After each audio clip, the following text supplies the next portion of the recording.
Приветствую вас на канале. Сегодня у нас будет ремонт GTX 1070 после небольшого падения. В общем, история такая. Человек переставлял ее из одного компьютера в другой, и она у него упала на стол из рук, после чего показывала ошибку 43, нет, ошибку 49. Графику они сняли непосредственно с материнки, и в диспетчере уже увидели эту ошибку. Итак, давайте разберу и начнем смотреть. Итак, разобрались. Снял я сразу термопасту, чтобы исследовать на скол ГПУшки. ГПУшка у нас тут целая.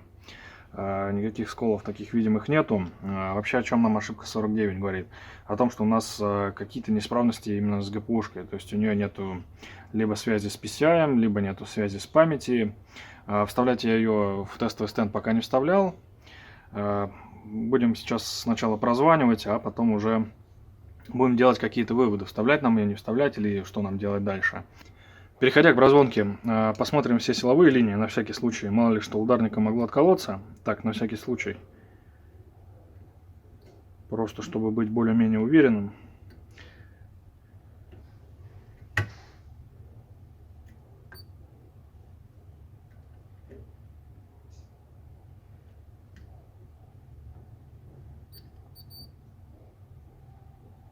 Так, порядок, все, у нас по силовым линиям, по основным, нормальное сопротивление. Теперь зазумимся и будем исследовать 16 пар PCI-Express линий. Поехали. Первая линия есть, вторая линия есть, третья линия. А вот третьей линии у нас уже и нету.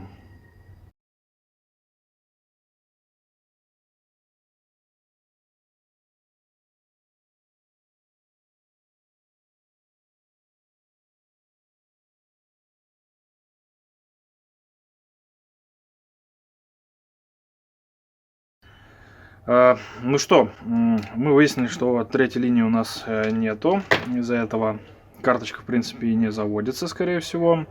Значит, что мы будем делать? Мы будем снимать сейчас компаунд и реболить ГПУшку. Точнее, мы ее сначала поднимем и осмотрим вообще плату под ней, то есть пятаки, не вырваны ли они. Если они будут вырваны, то это довольно печально, потому что восстанавливать их будет гораздо сложнее. Ну, на том и интереснее. Если будет так, то, в принципе, покажу это на микроскоп по возможности. Если все будет тип-топ и все пятаки на месте, то просто отреболим чип и, скорее всего, карточка у нас заведется. Итак, приступим.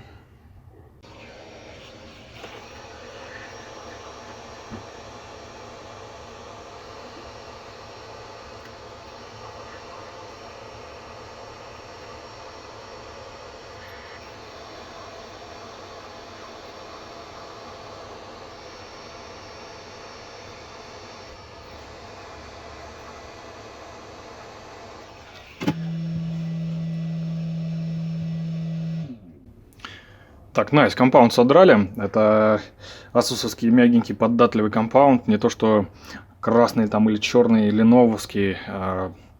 Ну, кто знает, о чем я говорю, тот поймет. В общем, компаунд мы сняли и идем на ИК-станцию снимать чип. Итак, господа, переехали в микроскоп, начинаем осматривать место пайки, место крепления контактов нашего чипа. Так, я вроде как все вижу, что вроде все целое, никаких отколов нет, все шарики на месте остались. Я ее не стал специально зачищать, чтобы убедиться, что все шарики на месте.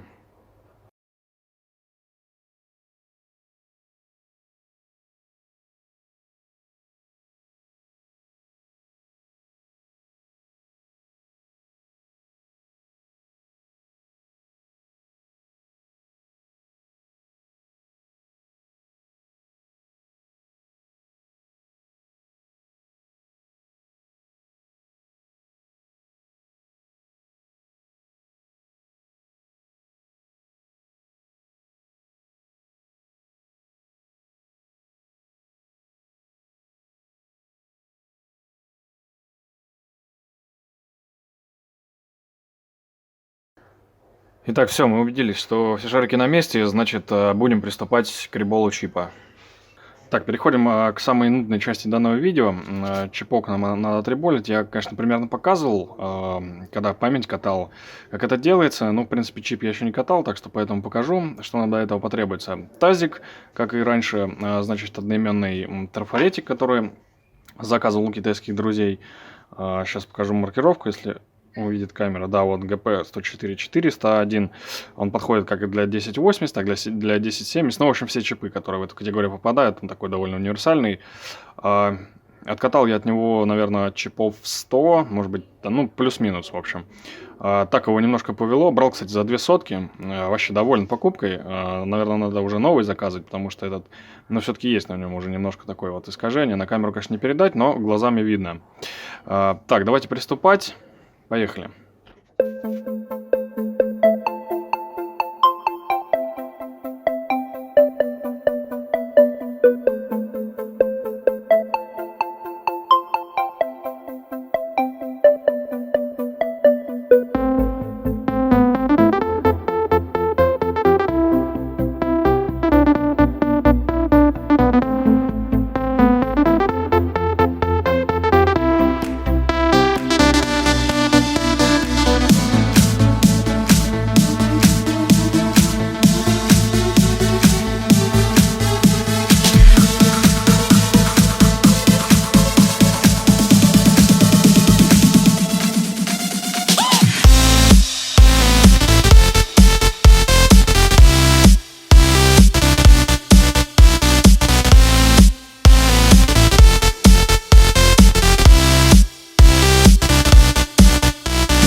Так, ну и в итоге всех манипуляций вот что у нас вышло.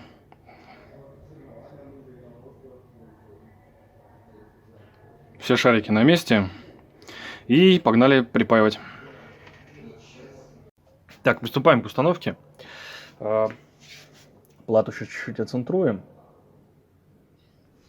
Вот, чтобы башку не двигать. Значит, сюда флюсика. Так, и чипчик наш заготовленный. Соблюдаем ключик обязательно.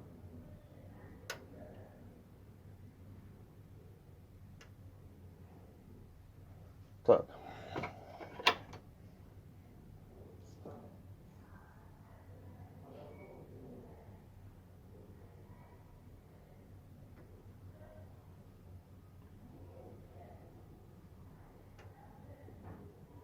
Все, отцентровали. Не забываем датчик.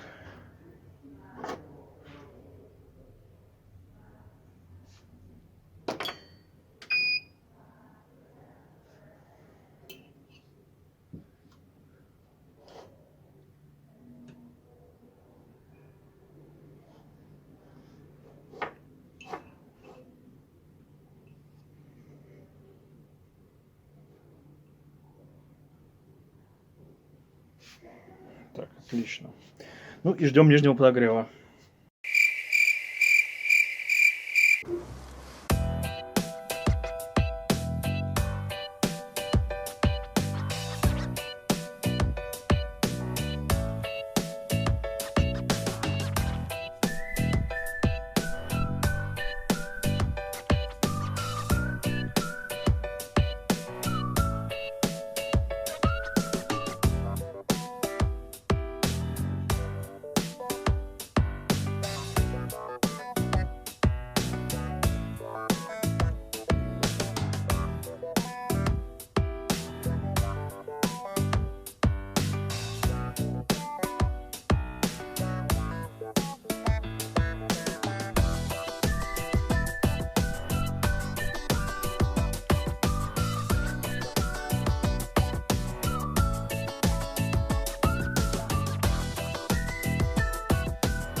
Так, чипчик наш сел.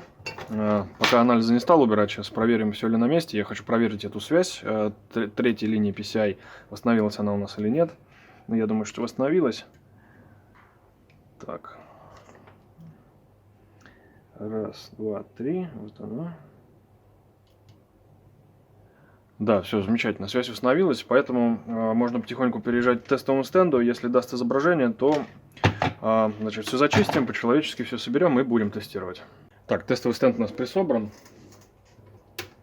Даем дежурку и поехали. О, ну я чувствую, чипчик начал прям сразу так нормально прогреваться.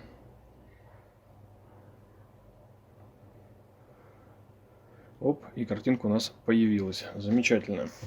Дежурку вырубаем. И давайте собирать. Итак, господа, третий час тестирования, тестовый стенд. Сейчас покажу поближе, что у нас там фурмарку дает. Так, в принципе, все с ней нормально. Вдоль и поперек долго тестировал матсом на предмет отвала чипов памяти. Вот, но вроде все хорошо, все отлично. Сейчас вам покажу поближе картинку. Так, значит, видим 4К разрешение, максимальное сглаживание. Тест идет уже 2 часа 16 минут. При этом частоту ядра держит нормально. Температурки 64 градуса после замены термы. В принципе, тоже довольно все неплохо. На этом, считаю, в принципе, ремонт оконченным. Окончен довольно успешно. Хочу сказать, что все вот такие ударники рекомендую заранее снимать чипы, то есть не пропаивать, а именно снимать, реболить. Что нам это дает? Дает нам то, что мы сможем сразу оценить уровень повреждения пятаков. Если они рваные, то сразу какие-то мычки кидать и прочее. Да, то есть не делать одну и ту же работу 2 раза. Сначала прогреть, потом посмотреть, что ни хрена не работает, потом снова снять, отреболить, лишний раз прогревать чип тоже не очень, очень хорошо. Значит, на этом, в принципе, все. До новых встреч, до нового видео. Пока.